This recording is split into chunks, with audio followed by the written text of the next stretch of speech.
This is Oscars weekend, movie's biggest night of the year. The awards, as usual, will be given out in Hollywood. That hasn't changed.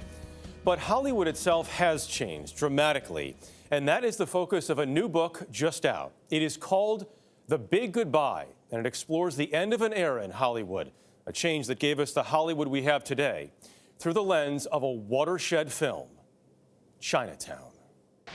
Listen, pal, I make an honest living. People only come to me when they're in a desperate situation. I help them out. I don't kick families out of their houses like you bums down at the bank do. From its earliest scenes, it's clear.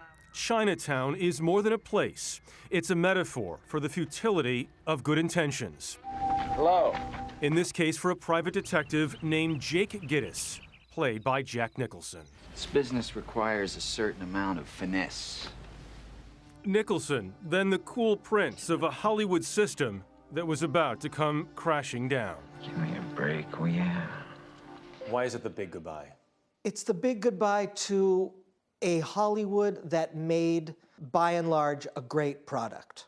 For over a decade, Sam Wasson has been writing about Hollywood and the film business. His 2010 bestseller, Fifth Avenue 5 a.m., told the story of Audrey Hepburn and Breakfast at Tiffany's. He is now the author of The Big Goodbye. It's the big goodbye to an America before Watergate, an America before Vietnam. So it's a big goodbye to innocence. Set in 1937, the corruption at the center of Chinatown is inspired by real events from the early 1900s, when powerful city officials and businessmen seeking water for a rapidly growing Los Angeles obtained rights from poor rural farmers. The movie focuses on Nicholson's character, who stumbles onto a similar scheme involving a wealthy businessman played by John Huston. You may think you know what you're dealing with, but believe me, you don't. And Faye Dunaway as a classic femme fatale with a twist. I don't know what you are talking about. Hawk Koch was Chinatown's assistant director and a source for Wasson. Did you know at the time something special was happening? Oh, yeah. The script was great. And we were all excited, and we had the best of the best in every department.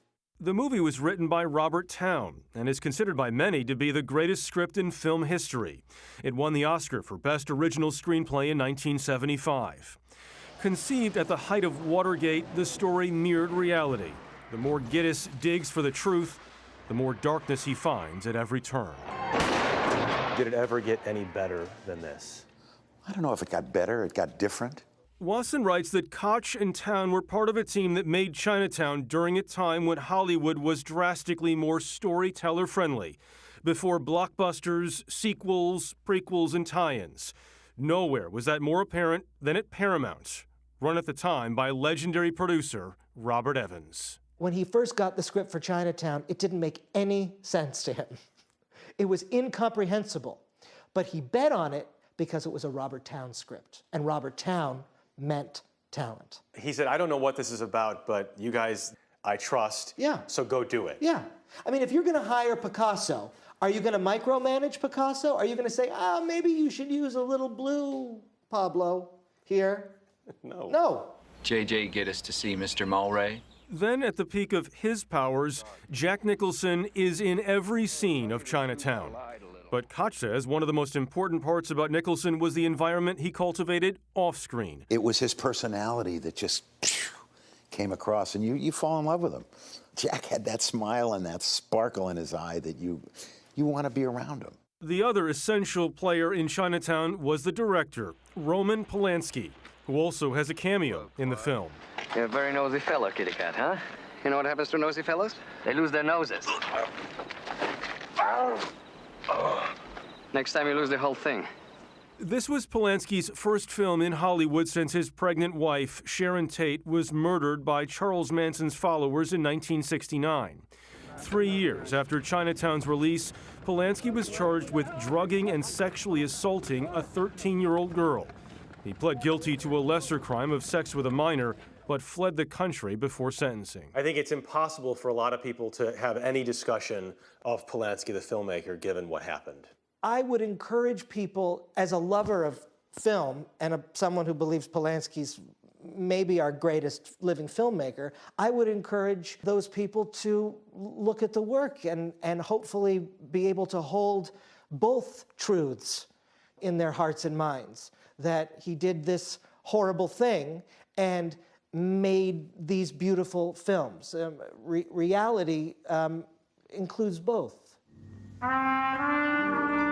In relatively short order after Chinatown came out, Polanski was out of the country, Bob Evans was out at Paramount, Robert Towne began battling drug issues that may have prevented him from ever writing the same way again,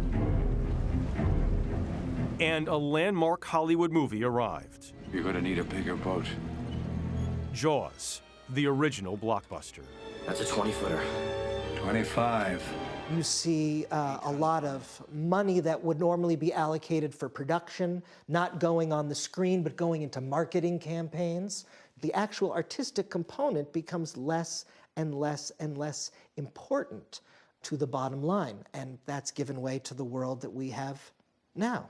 It's a sad book. Now you're making me sad. It's a sad book, but It's not. I disagree. it's not. Well, thank you for saying that. I disagree. I think it's energizing to read about something that someone's passionate about. Well, thank you. I think, and that doesn't mean it's sad. And you're right. You have to be passionate in order to be sad. You have to love something, Okay. you know, and if losing it means anything. And that's what Chinatown is. I mean, Chinatown is loving something and losing something. Wasson has a grim view of whether today's Hollywood can ever produce original movies like it did in the early 1970s. Hawk Koch is a little more hopeful. Evelyn, put that gun away. Let the police handle this. He owns the police! Could a movie like this be made today? Boy, I hope so. I would hope so. There are still people in our town that want to make really good stories. We're storytellers. I'm very proud to have been part of this film. Very proud. Forget it, Jake. It's Chinatown.